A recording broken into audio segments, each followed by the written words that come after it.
नमस्कार, एक बार फिर से आपका स्वागत है। हम लोग पढ़ रहे थे नंबर सिस्टम में एक छोटा सा टॉपिक नंबर ऑफ़ फैक्टर्स। उस पे अपन ने जो कॉन्सेप्ट है उसका वो डिस्कस किया था। उसके आगे कुछ और क्वेश्चन को लेते हैं और समझने का प्रयास करते हैं कि किस किस तरीके के क्वेश्चन हमारे एग्जाम्स में बन सकते हैं। तो जैसे समझिएगा, मैं क्वेश्चन आपके सामने लेता हूँ।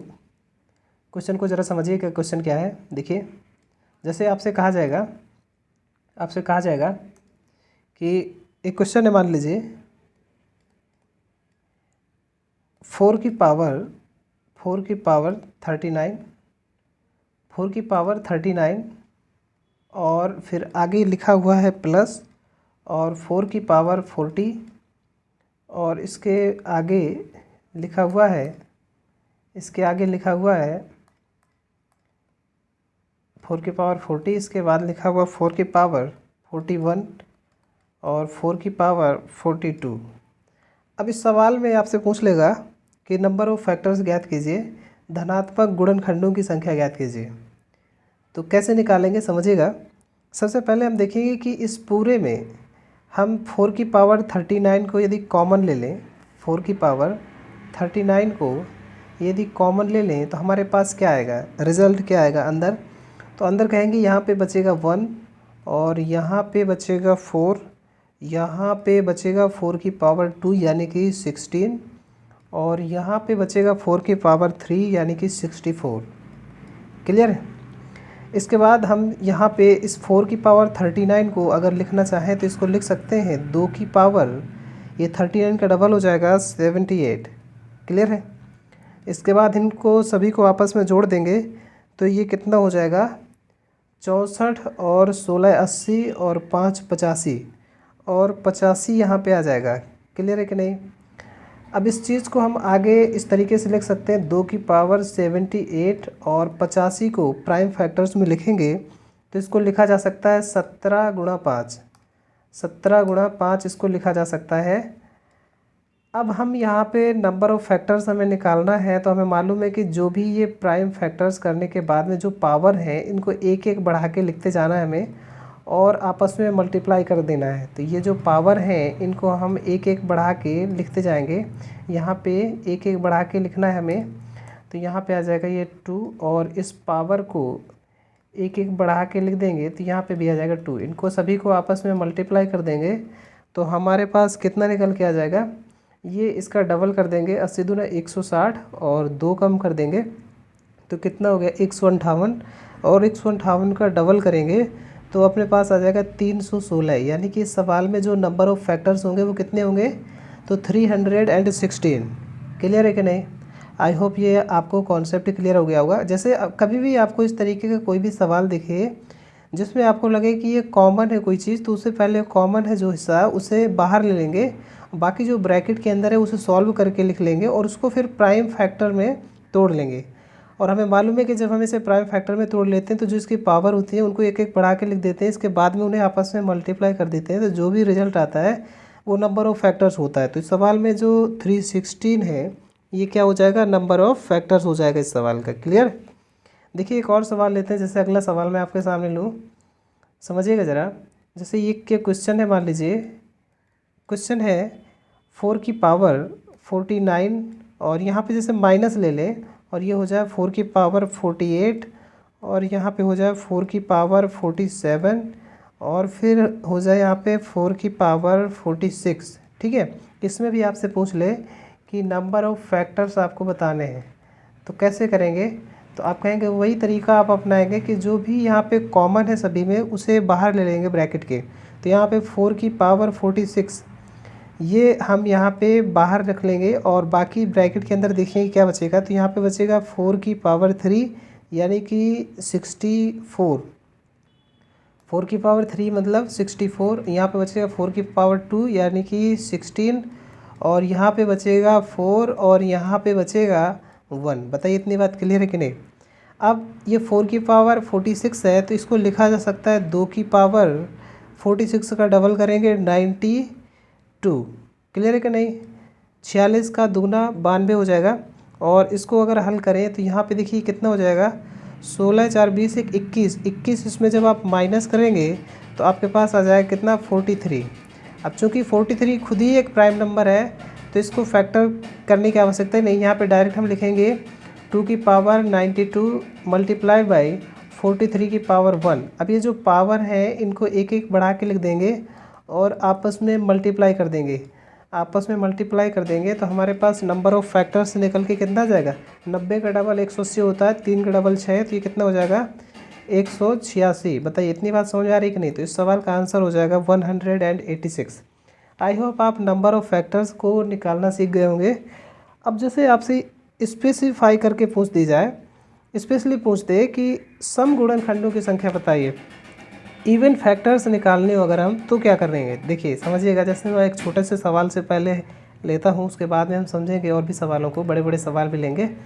पहले एक छोटा सा सवाल लेते हैं। जैसे आपसे कह दे कि सम गुणनखंडों की संख्या निकालनी है, तो जैसे सम गुणनखंडों की संख्या निकालनी है, मान लीजिए आपके पास नंबर है 6, तो 6 को जब आप सम गुणनखंडों की संख्या निकालेंगे तो पहले आप इसे प्राइम फैक्टर्स में तोड़ेंगे, तो हो जाएगा 2 गुणा 3। ठीक है, यहाँ पे पावर 1 है, इसमें भी पावर 1 है। तो जब भी आपसे कहा जाए कि सम गुणनखंडों की संख्या निकालनी है तो आपको करना क्या है कि जो ये पावर है, इवन नंबर की पावर है जो, यानी 2 की जो पावर है उसको एज इट इज़ लिखना है, उसमें कोई छेड़खानी नहीं करनी है। जैसे यहाँ पे 2 की पावर 1 है तो इस 1 को 1 ही रख देंगे और बाकी जो ये ऑड नंबर्स होंगे, बाकी जो ऑड नंबर्स होंगे उनकी जो पावर होगी उसको 1 बढ़ा के लिखेंगे, जैसा अभी तक आप कर रहे थे, इसको 1 बढ़ा के लिखेंगे तो यहाँ पे आ जाएगा 2, और इनको आपस में मल्टीप्लाई कर देंगे। इनको आपस में मल्टीप्लाई कर देंगे तो हमारे पास आ जाएगा कितना 2, यानी कि 6 के जो इवन फैक्टर्स होंगे, यानी कि जो सम गुणनखंडों की संख्या होगी वो कितनी होगी, तो आप कहेंगे 2। सम गुणनखंडों की संख्या इसकी कितनी हो जाएगी, तो आप कहेंगे 2। कैसे किया, आई होप आपको समझ में आ गया होगा। वैसे भी आप देखिए, जैसे आप 6 के जब आप देख रहे हैं कि 6 में किन किन संख्याओं का भाग जा रहा है, तो आप कहेंगे 1 का चला जाता है, 2 का चला जाता है, 3 का चला जाता है और फिर स्वयं 6 का ही जाता है। हमें चूँकि सम गुणनखंडों की संख्या को देखना है तो ये तो ऑड है, यानी ये विषम है, तो इसको नहीं लेंगे, इसको नहीं लेंगे। तो यहाँ पे देखिए 2 ही निकल के आए आपके पास। जो सम गुणनखंड है 6 के वो कितने हैं, 2। क्लियर है कि नहीं। तो वैसे ही हमें यहाँ पे अगर जैसे मान लीजिए बड़े नंबर्स होंगे तो फिर गिनना मुश्किल हो जाएगा, इसलिए हमें इसको एक कॉन्सेप्ट में तब्दील कर लेना है और उसी तरीके से हम आगे क्वेश्चंस को सॉल्व करेंगे। तो जैसे 6 के जो सम फैक्टर होंगे, इवन फैक्टर होंगे, सम गुणनखंड होंगे, उनकी संख्या कितनी होगी, तो आप कहेंगे 2। निकालने का तरीका क्या है, पहले इसको प्राइम फैक्टर में तोड़ लेंगे और जो ये 2 की पावर होगा, यानी इवन की पावर जो भी है उसको सेम रखेंगे, एज इट इज़ रखेंगे, और बाकी जो ऑड नंबर्स हैं उनके जो पावर होगी उसको क्या करेंगे, 1 बढ़ा के लिख देंगे और फिर आपस में मल्टीप्लाई कर देंगे, तो हमारे पास सम गुणनखंडों की संख्या आ जाएगी। बताइए इतनी बात क्लियर है कि नहीं। मुझे लग रहा है आपको अभी समझ में नहीं आया होगा। एक और एग्जांपल लेते हैं जिससे ये क्लियर हो जाएगा। जैसे मान लीजिए आपसे कह दिया जाए कि हमारे पास नंबर है 30। क्वेश्चन है हमारे पास 30 के सम गुणनखंडों की संख्या निकालनी है। सम गुणनखंडों की संख्या को निकालना है, तो कैसे निकालेंगे आप। तो आप कहेंगे कि पहले हम क्या करेंगे कि इसके फैक्टर्स कर लेंगे, प्राइम फैक्टर्स। प्राइम फैक्टर जब आप 30 के करेंगे तो क्या आएगा आपके पास, बताइए। 30 के जब आप प्राइम फैक्टर करेंगे तो आपके पास आएगा 2 गुणा 3 गुणा 5। ठीक है, इन सभी की पावर्स क्या है, तो 1 है। अभी मैंने आपको बताया कि जब भी ये जो पावर्स हैं आपको देखना ये है कि जो ये इवन नंबर है, इवन की जो पावर यानी 2 की जो पावर है उसको एज इट इज़ रखना है, और बाकी की जो ऑड नंबर्स की पावर है इनको 1 बढ़ा के लिख देना है।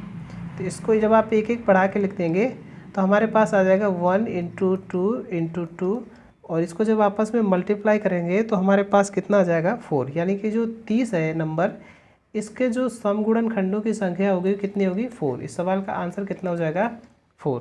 बताइए इतनी बात क्लियर है कि नहीं। मुझे लग रहा है आप समझ गए होंगे कि क्या करना है कि जब भी हमें सम गुणनखंडों की संख्या को निकालना हो तो क्या करेंगे, पहले इसको नंबर को प्राइम फैक्टर्स में तोड़ लेंगे और फिर जो ये 2 की पावर है उसको एज इट इज़ रखेंगे, और बाकी के जो नंबर्स की पावर है, बाकी के जो ऑड नंबर्स की पावर है उनको 1 बढ़ा करके लिख देंगे। क्लियर है। देखिए एक और सवाल लेते हैं। जैसे मान लीजिए आपके सामने एक क्वेश्चन यहाँ पे लिख दिया जाए और क्वेश्चन है मान लीजिए 120 120 के आपको सम गुणनखंडों की संख्या को निकालना है। क्लियर है? क्या निकालना है आपको? Even factors. तो कैसे निकालेंगे इवन फैक्टर्स? तो आप कहेंगे कि पहले आप 120 के क्या करेंगे, 120 के पहले आप प्राइम फैक्टर्स निकालेंगे। तो इसके प्राइम फैक्टर्स हो जाएंगे कितना, इसके प्राइम फैक्टर्स हो जाएंगे 24 पंच 120 हो जाए तो 2 की पावर 3 गुणा यहाँ पे हो जाएगा 3 गुणा 5। ठीक है, अब क्या करेंगे, जो ये 2 की पावर है उसको सेम रखेंगे और बाकी के जो ये नंबर्स हैं ऑड नंबर्स, इनकी जो पावर है उनको एक एक बढ़ा के लिख देंगे और फिर इन्हें आपस में मल्टीप्लाई कर देंगे। तो हमारे पास इवन फैक्टर्स निकल के आ जाएंगे। 120 के कितने आ जाएंगे, 4 तियाँ 12। तो इस सवाल का जो आंसर होगा वो कितना हो जाएगा, तो आप कहेंगे 12। बताइए ये बात आपको समझ में आ रही कि नहीं? कहीं पे कोई डाउट हो, कोई दुविधा हो, कोई भी संशय समस्या, तुरंत आप कमेंट बॉक्स में बताएंगे। जैसे देखिए एक सवाल और लेते हैं, मान लीजिए कि एक बड़ा सवाल ले लेते हैं। जैसे एक बड़ा नंबर हो आपके सामने 1440 और इस 1440 का आपको इवन फैक्टर्स को निकालना हो, नंबर ऑफ इवन फैक्टर्स। तो कितने होंगे इवन फैक्टर्स इसके, तो कैसे निकालेंगे? तो 1440 को जब आप तोड़ेंगे प्राइम फैक्टर्स में तो आपके पास जो रिज़ल्ट आएगा वो कितना आएगा। अभी हमने पिछले वीडियो में देखा था 2 की पावर 5 और 3 की पावर 2 और 5 की पावर 1, यही तो आएगा। तो आप कहेंगे हाँ यही आएगा, क्योंकि ये 12 गुणा 12 होता है 144 और ये 10 के फैक्टर हो जाएंगे 2 गुणा 5। तो इसी तरीके से हमारे पास जो इसके प्राइम फैक्टर हो गए 2 की पावर 5, 3 गुणा 3 की पावर 2 और 5 की पावर 1। क्लियर है? अब हमें क्या करना है कि जो ये 2 है इसकी जो पावर है उसको एज इट इज़ रखना है और जो ये बाकी के और नंबर्स की पावर है इनको एक एक बढ़ा के लिखना है। तो यहाँ पे 2 है पावर में तो इसको बढ़ा के लिखेंगे तो यहाँ पे आ जाएगा 3 और इस 1 को बढ़ा करके लिखेंगे तो यहाँ पे आ जाएगा 2। अब इनको आपस में मल्टीप्लाई कर देंगे तो हमारे पास आ जाएगा 30। ठीक है, तो यानी जो 1440 है इसके इवन फैक्टर्स की संख्या कितनी होगी, तो आप कहेंगे 30। ये सवाल का आंसर हो जाएगा। क्लियर है? अच्छा, यहाँ तक तो बात थी इवन फैक्टर्स को काउंट करने की। अब जैसे मान लीजिए आपसे कह दिया जाए कि ऑड फैक्टर्स निकालना है, कोई नंबर दे दिया जाए आपको, जैसे मान लीजिए नंबर है 6, इसके आपको ऑड फैक्टर्स निकालना है। तो कैसे निकालेंगे आप ऑड फैक्टर्स? तो ऑड फैक्टर्स निकालने के लिए क्या करना है कि जो कुल फैक्टर्स हैं, जो टोटल फैक्टर्स हैं नंबर के, उन टोटल फैक्टर्स में आप एक काम कर सकते हैं, इसमें आप माइनस कर दीजिए। क्या माइनस कर दीजिए? इवन फैक्टर्स को। इवन फैक्टर्स के जो नंबर हैं, कितने नंबर हैं वो माइनस कर देंगे तो हमारे पास नंबर ऑफ ऑड फैक्टर्स आ जाएगा। क्लियर है? किसी भी नंबर के कुल फैक्टर में इवन फैक्टर्स को माइनस कर देने पर हमारे पास जो रिज़ल्ट होगा वो ऑड फैक्टर्स हो जाएगा। और बाकी मैं इसको तरीका भी आपको बता दूंगा कि किस तरीके से निकाला जाता है। और बाकी अगर आप सोचें दिमाग से तो करना कुछ नहीं है, इसके टोटल फैक्टर्स में से इवन फैक्टर्स को माइनस कर देंगे तो ऑड फैक्टर आ जाएगा। जैसे हमने देखा था कि 6 के जो कुल फैक्टर हैं, टोटल फैक्टर हैं जो, वो कितने थे? 4। कौन कौन से? एक था और क्या था? 2, 3 और स्वयं 6। ये थे हमारे पास टोटल फैक्टर्स। ठीक है, और इसके अगर हमने इवन फैक्टर्स की बात करें तो इवन फैक्टर्स हमने देखा था कौन कौन से थे? 2 और 6। यानी हमारे पास टोटल फैक्टर्स की जो संख्या है वो कितनी है, तो आप कहेंगे 4। और इवन फैक्टर्स की संख्या कितनी है, तो आप कहेंगे 2। अगर हम इसमें से माइनस कर दें तो हमारे पास ऑड फैक्टर्स आ जाएंगे कितने, तो आप कहेंगे हमारे पास आ जाएगा 2। क्लियर है कि नहीं? करना कुछ नहीं है, क्या करना है कि जो भी टोटल फैक्टर्स हैं किसी भी नंबर के, उसमें से इवन फैक्टर्स को माइनस कर देना है तो हमारे पास ऑड फैक्टर निकल के आ जाएंगे। बाकी इसका तरीका क्या है वो भी समझ लेंगे। जैसे मान लीजिए आपको नंबर दिया गया है 6 और इस नंबर के आपसे पूछा जा रहा है कि ऑड फैक्टर्स निकालिए, यानी कि विषम गुणनखंड आपको निकालना है। तो कैसे निकालेंगे आप विषम गुणनखंडों की संख्या? देखिए समझिएगा कॉन्सेप्ट क्या है इसका। जैसे विषम गुणनखंडों की संख्या आपसे पूछ ली जाए तो कैसे निकालेंगे आप? कॉन्सेप्ट पे आप फोकस करिए, समझने की कोशिश करिए एक बार। देखिए जैसे आपको दिया गया नंबर 6, तो सबसे पहले तो आप क्या करेंगे, इसको प्राइम फैक्टर्स में तोड़ देंगे। तो प्राइम फैक्टर्स में जैसे ही आपने तोड़ा तो आपके पास आ गया 2 मल्टीप्लाई बाई 3, ठीक है। चूँकि हमें यहाँ पे ऑड फैक्टर्स लेना है, यानी विषम गुणनखंडों को निकालना है, तो जो ये इवन नंबर है इसको बिल्कुल भी नज़रअंदाज कर देंगे माइंड से, इसको बिल्कुल भी नहीं याद रखना है। बाकी के जो ऑड नंबर्स हैं इनकी जो पावर है उसको 1 बढ़ा करके लिख देना। जैसे इसकी 3 की पावर 1 है तो इसमें 1 बढ़ा देंगे आप, तो ये हो जाएगा 2। चूँकि आगे अगर और भी नंबर होते हैं मल्टीप्लाई करके तो उनकी जो पावर होती है उसको बढ़ा करके यहाँ पे मल्टीप्लाई कर देते। चूँकि आगे कोई दूसरा नंबर नहीं है तो इसमें जैसे हमने 1 बढ़ाया पावर में तो हमारे पास निकल के आ गया 2, यानी 6 के जो विषम गुणनखंडों की संख्या होगी वो कितनी होगी? 2। क्लियर है कि नहीं? क्या करना है हमें, जब भी किसी भी नंबर के ऑड फैक्टर्स निकालने हो तो जो उसके फैक्टर में जो इवन नंबर होगा उसको हम काउंट ही नहीं करेंगे, उसको हटा देंगे। बाकी के जो ऑड नंबर्स की पावर होगी उनको 1-1 बढ़ा करके लिख देंगे और जो रिज़ल्ट होगा उसको मल्टीप्लाई कर देंगे, तो हमारे पास आंसर निकल के आ जाएगा ऑड फैक्टर्स। जैसे एक सवाल लेते हैं, समझने की कोशिश करिए। जैसे मान लीजिए यहाँ पे मैं एक क्वेश्चन लेता हूँ, क्वेश्चन समझने की कोशिश करिए। जैसे मान लीजिए नंबर है 120 और 120 के आपसे पूछा जाए कि विषम गुणनखंडों की संख्या बताइए, ऑड फैक्टर्स आपको बताने हैं। तो ऑड फैक्टर्स कैसे निकालेंगे आप? तो ऑड फैक्टर्स निकालने के लिए सबसे पहले आप क्या करेंगे, इसके फैक्टर्स कर लेंगे। तो इसके फैक्टर क्या आएंगे समझने की कोशिश करिएगा। तो आप कहेंगे इसका फैक्टर हो जाएगा 24 पंचे 120 होता है, तो 24 को जब आप लिखेंगे तो 2 की पावर 3 गुणा 3 और यहाँ पे आ जाएगा 5, ठीक है। अभी मैंने बताया कि जो ये इवन नंबर है जो, इसको हमें बिल्कुल भी ध्यान नहीं देना है।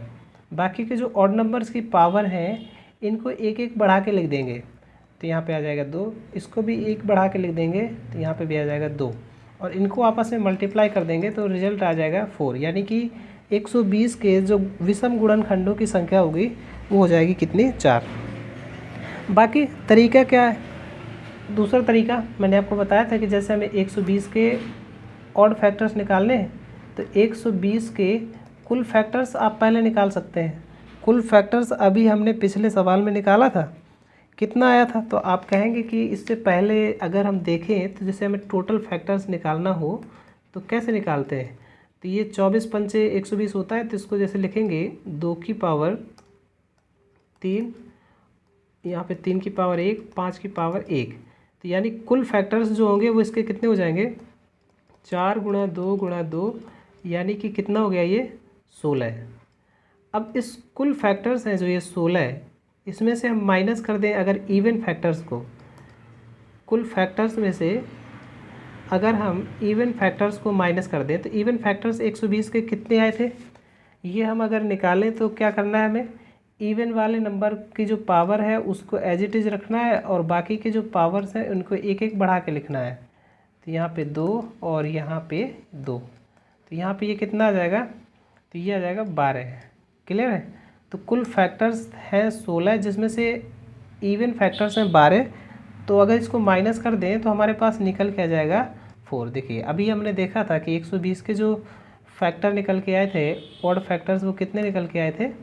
तो आप कहेंगे 4। 120 के ऑड फैक्टर्स कितने आएंगे? 4।